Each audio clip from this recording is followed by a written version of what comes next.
While The Walking Dead is one of the most successful comic book properties of the last 20 years, most fans may not be aware that DC Comics' darkest villains created by Grant Morrison were inspired by the series' overall nihilistic tone.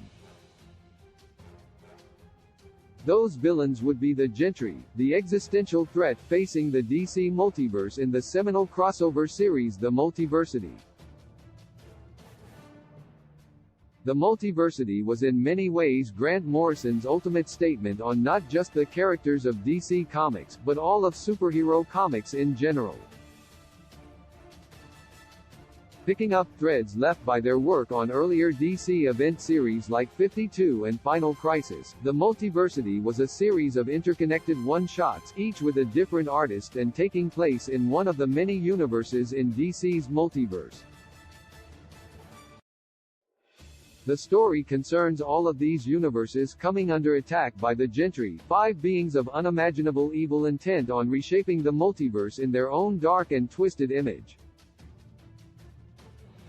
Making their debut in The Multiversity #1 by Grant Morrison, Ivan Reis and Joe Prado, the Gentry are meant to be representations of the villainous archetypes found in pulp genre fiction, such as the evil mastermind, the femme fatale and the zombie horde. As Grant Morrison notes in their recent Multiversity annotations posted to their Substack newsletter, the Gentry are primarily intended to represent the creative dead end of dystopian thinking, of bad ideas grown to seem cosmic and unstoppable. Morrison goes on to elaborate how drawing from pop culture provided a way to comment on the changing times, and how those times are interpreted through narrative art.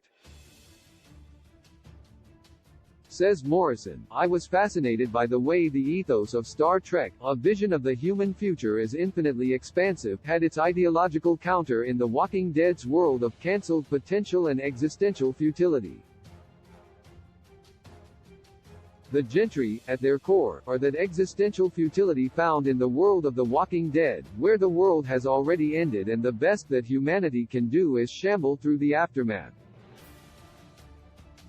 It's an interesting thematic parallel to draw with the world of superheroes, which Morrison has traditionally viewed as the idealized version of humanity, the ultimate expression of human potential. In that way, the uber-villains of the Multiversity act as Morrison's comment on where they saw popular culture heading at the time, into a very restrictive space that eschews imagination for conformity. The Gentry are toxic living idea colonies, Morrison elaborates, moving into the dystopian slums of our imaginative territory as our new landlords, intent on chucking us out and developing the place to suit their requirements, not ours.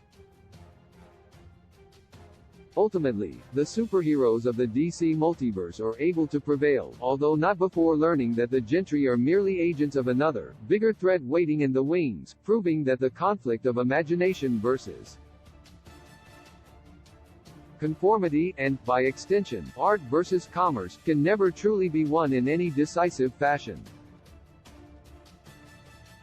Either way, the thematic parallels that Grant Morrison draws in The Multiversity between The Walking Dead and DC Comics provide a fascinating counterpoint to each other. Source: Grant Morrison's Substack. With a gentle touch, you tell me what